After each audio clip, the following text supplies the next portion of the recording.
In this video, I will show you how to fundamentally change the way women feel when they are around you. We are not going to talk about cheap lines or tricks, but we are going to rewire your understanding of what makes a woman's body and mind say yes to a man, often before she even knows why. Let's start at the beginning, because most men get the entire game wrong from the very first second they see a woman they want.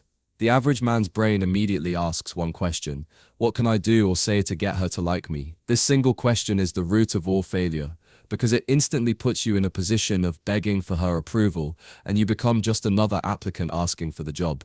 She has seen thousands of applicants, and she is tired of the interviews. The man who is truly powerful, the one she feels a magnetic pull towards, doesn't even ask that question. His presence alone asks a different question: is she interesting enough for my world? Feeling this difference is everything, and she feels it in her bones before you even speak a word. This isn't about pretending to be an asshole, and it's not about acting like you're better than her. That's a clumsy imitation that insecure men use. This is about a genuine internal shift, a real change in how you see yourself. It's the difference between being the thirsty man trying to get a drink of water and being the well that everyone is drawn to because you are the source. Women feel this because their survival instincts, honed over millions of years, are designed to detect which man is the source of value and which man is trying to take value. A man who needs her approval is trying to take value, and a man whose approval is a prize is the source of value. So how do you become the well? It starts with destroying your need for a specific outcome. Right now, when you talk to a beautiful woman, your mind is racing, trying to get to a goal. You want her number, you want a date, you want to take her home. She can feel this pressure. It feels like you're trying to push a sail on her, and her natural reaction is to put up a wall. You have to burn that need out of your system. You have to walk into every interaction with the mindset that you are there, purely for your own amusement. You are there to have fun, to express yourself, and to see if she is fun to be around. If she is, great. If she isn't, you will move on without a second thought, and your world will not change one bit. If someone walks in front of the screen, you're not angry at them, you're just annoyed they're interrupting your enjoyment, and you simply wait for them to move, or you shift your position so you can continue enjoying the movie. Your emotional state is not dependent on them. This is how you must be with women. Your good time, your validation, your sense of self comes from you. Her presence can add to it, like a nice snack at the movies, but she is not the movie itself. When she feels that she cannot ruin your night by rejecting you, she feels a profound sense of freedom around you. She can relax, because you are not putting the heavy weight of your ego in her hands. This lack of pressure is what she will interpret as confidence. Let's make this real. You see a woman at a coffee shop. The old you would think, what do I say to her? How can I impress her? The new you thinks, I'm going to get my coffee, and I'm going to have a good time in my own head. Maybe I'll make a funny observation to the barista. Maybe I'll say something to her. Maybe not. My primary mission is to enjoy my own experience. Now let's say you do decide to talk to her. You're not walking over with a desperate hope in your eyes. You're walking over with a relaxed, slightly amused energy. You make a comment about the ridiculous song playing in the shop. I can't believe they're playing this. It sounds like a robot having a meltdown. You say it for your own enjoyment, and you watch her reaction. If she laughs and agrees, you don't immediately jump on it and say, so, what's your name? Where are you from? That's the needy man jumping on the first sign of interest. Instead, you hold that moment, you smile, maybe give a slight nod, and you turn away slightly to continue ordering your coffee. You just gave her a small taste of your personality, a fun moment, and then you took it away. You've created a small open loop in her mind. She's thinking, that was funny. Who is this guy? You made an emotional impact, and then demonstrated it didn't mean the whole world to you. You are not a hungry dog, begging for scraps of attention.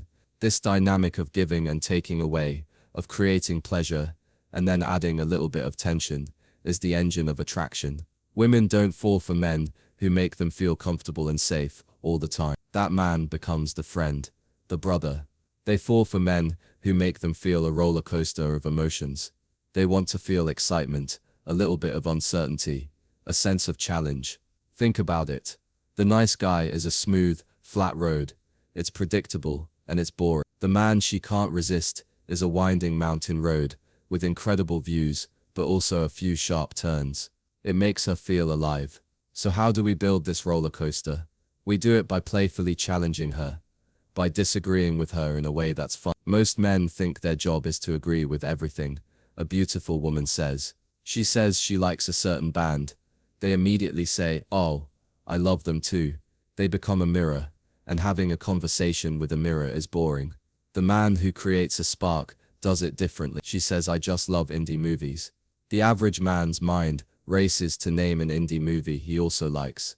The man she'll remember says, with a playful grin, "Oh, so you're one of those movie snobs, huh?" You probably think anything with explosions is beneath you. You didn't insult her, but you didn't agree with her either. You put her in a playful little box, and you challenged her to get out of it. You've turned a boring statement of fact into a fun, flirty game. Now she has to defend herself. "No, I'm not a snob, I just like movies with a good story," and you can continue the game. A good story? Okay, I'm suspicious, but I'll allow it. But if you tell me your favorite food is kale, this conversation is over. You are creating an us dynamic. It's you and her, in this little bubble of banter. You are judging her, playfully, which completely reverses the normal power dynamic. Subconsciously, she is now trying to win your approval. Her brain, which is used to men falling all over themselves to agree with her, suddenly lights up. This is different. This is interest. This man has his own standards. This same principle applies to compliments. The average man gives a direct compliment. "You have beautiful eyes." It's nice, but it's what every other guy says. It's a payment he is making in the hopes of getting some of her attention in return. It's a transaction.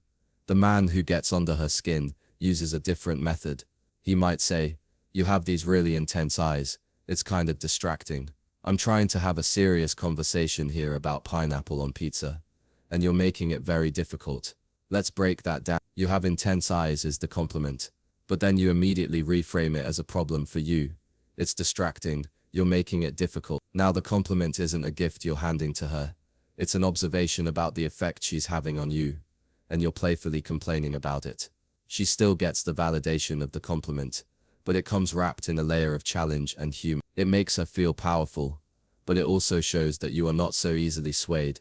You are affected by her, but you are still in control of the frame. This push and pull, this "I like you, but you're a little bit of a troublemaker," is incredibly potent. It communicates that you see her as an equal, a playful rival, not some goddess on a pedestal. Now let's talk about leading, because this is where the physical part of the equation comes in, and where most men are terrified of making a mistake. Leading is not about being bossy or controlling. Leading is about confidently guiding the interaction forward, both verbally and physically, without asking for permission at every step. A woman wants a man who will take charge of the logistics, so she can relax and enjoy the emotional journey. She doesn't want to have to decide where you go for a drink, what you do on the date, or when it's okay for you to touch her. Making these decisions is masculine energy. When you're walking down the street, you don't ask, "Can I hold your hand?" That puts the decision and the pressure on her. Instead, as you're talking and making a point, you might gently take her hand to guide her across the street, and then you just keep holding it for a few seconds longer than necessary before letting go. You made a move, it had a logical purpose, but it also broke the physical barrier. You created a new level of comfort. You didn't ask, you just did it. And by doing so, you took responsibility for the outcome. If she pulls away, you don't react. You just continue talking as if nothing happened. Remember, you are the well. Her reaction doesn't affect your inner state, but 9 times out of 10, she won't pull away. A part of her has been waiting for you to have the courage to do that. This applies to everything. Instead of asking, "So what do you want to do Friday?" you say, "Friday, we're going to this little Italian place that has the best wine. Wear something nice. I'll pick you up at 8. You are making a statement. You are presenting a plan. It shows you're decisive, that you're a man who creates experiences instead of waiting for them to happen. It takes all the mental work off of her plate and allows her to just anticipate the fun. Of course, she can suggest something else if she wants, but you have established the default reality. You are the one driving the car. She can enjoy the ride. This leadership must extend to your conversations too. Stop interviewing her. Stop asking the same boring questions every other guy asks. Where are you from? What do you do? Do you have siblings? These questions are data collection, not connection. They are logically driven questions designed to fill out a profile. Attraction is not logical. It is emotional. You need to talk to her in a way that stimulates her feelings, not her resume. Instead of asking, "What do you do for work?" try making a cold read based on her vibe.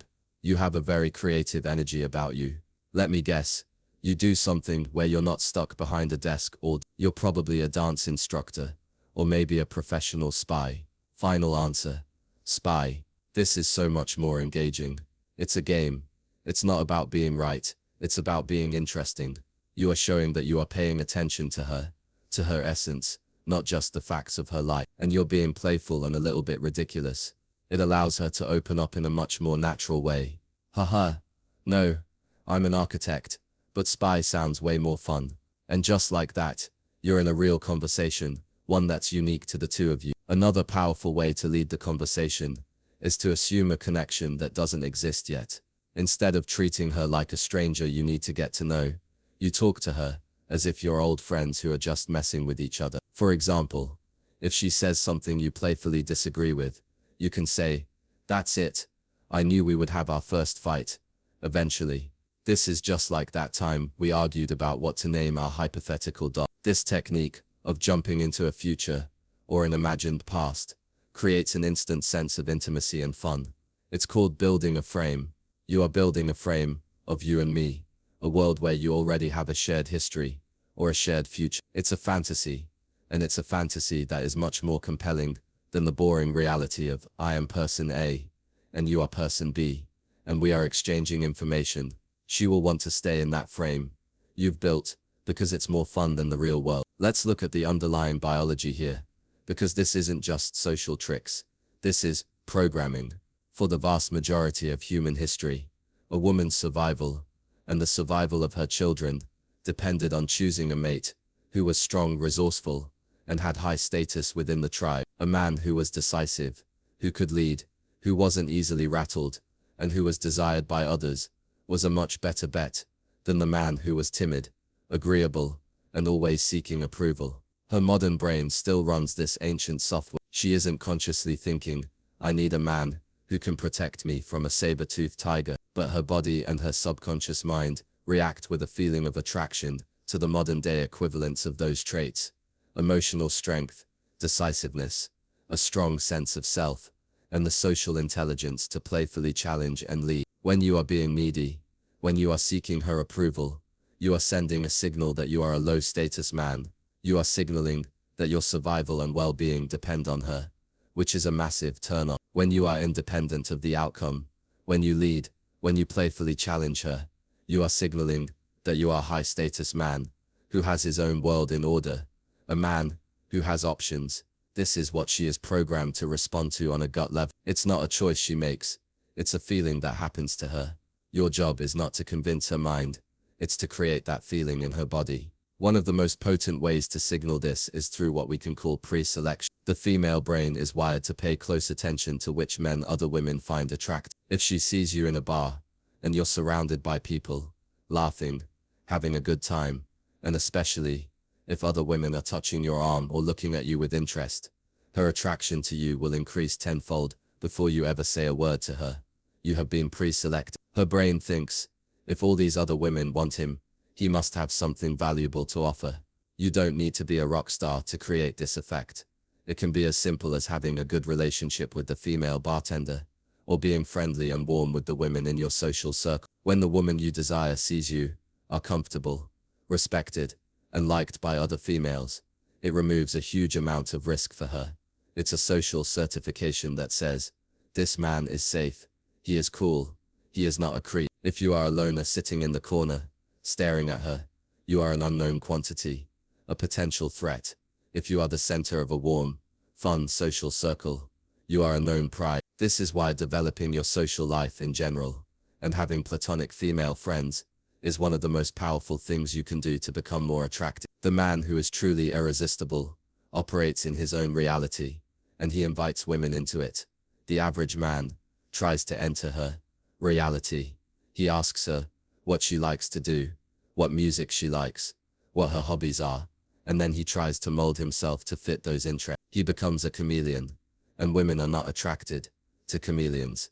They are attracted to a rock. The rock has his own passions, his own interests, his own mission in life that has nothing to do with women.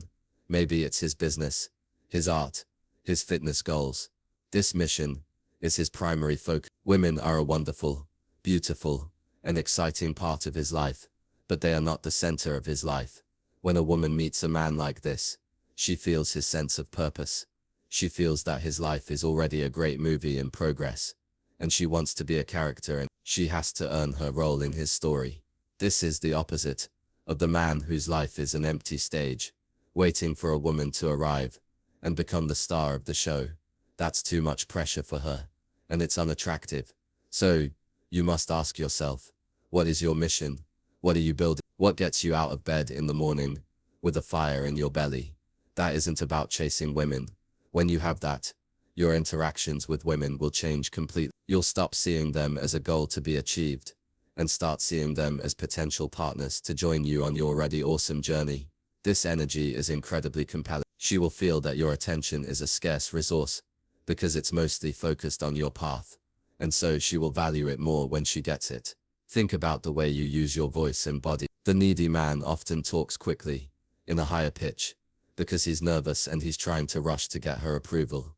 He leans in too much, physically invading her space in a way that feels desperate. The man, who is in his own reality, speaks slower. From his diaphragm, his voice is deeper and more resonant. He takes up space. He leans back. He is comfortable and unhurried.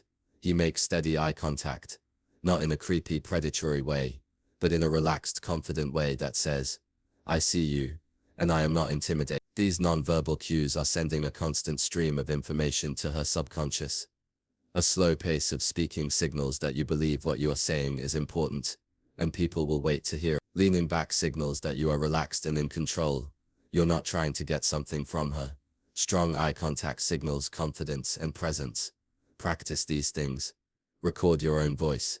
Watch yourself on camera. Your physical presence communicates your internal state more powerfully than your words ever will. Changing your physiology can actually change your feelings. Stand up straight, pull your shoulders back, and you will feel more confident. Speak slowly and calmly, and you will feel more grounded. Let's put all the pieces together into a sequence. You see her. First, you check your internal state. You are not there to get her. You are there to have a good time. You feel amused, relaxed, and independent of the outcome. Second, you open the conversation, not with a question, but with a statement or a playful observation. You are projecting your reality onto her environment. Third, you use a push-pull dynamic. You give her a little attention, you show interest, and then you take it away slightly. You playfully challenge her, disagree with her, and turn the conversation into a game where she is slowly trying to win you over. Fourth, you lead. You guide the conversation into more fun and personal topics. You guide the physical interaction by breaking the touch barrier in a confident, non-needy way. Throughout this entire process, you are screening her to see if she is cool enough for you, not the other way around. So you're an architect. That's cool. But do you have any real passions? Or do you just draw straight lines all day? This is a playful challenge that forces her to show you more of her personality. You're communicating that you have standards beyond just her physical appearance. This is a very rare and attractive quality for a man to have. She will feel a powerful urge to prove to you that she is more than just a pretty face. The final piece is vulnerability, and this might sound contradictory, but it's the master key. Once you have established this frame of being a high-value, confident, and challenging man, you must have moments where you show a real human side of yourself. This is not weakness. This is sharing a slightly embarrassing story from your childhood, talking about a time you failed at something but learned a lesson, or sharing a genuine passion with real emotion. These things are what create a deep, lasting bond. A woman cannot truly connect with a perfect, invincible robot. The challenging, fun, dominant man creates the initial, powerful attraction, but the man, who can also show moments of genuine humanity, is the one she falls in love with. The key is the time. If you show this vulnerability too early, When she still sees you as just another guy trying to get her, it will come across as weakness and neediness. But after you have created that spark of attraction, after she is already a little bit hooked on that emotional roller coaster you provide, showing your authentic self is the final step that seals the deal. It shows her that underneath the strong, fun exterior, there is a real man that she can trust and connect with on a deeper level. It's about becoming the man who is the source of his own validation. It's about being willing to lead, to challenge, and to risk rejection for the sake of being your true, authentic self. It's about understanding that attraction isn't a choice she makes. It's a feeling that you create. Stop asking for her to open the door to her world. Build your own world, so damn interesting that she'll be begging you for the key. The work starts now, and it starts inside.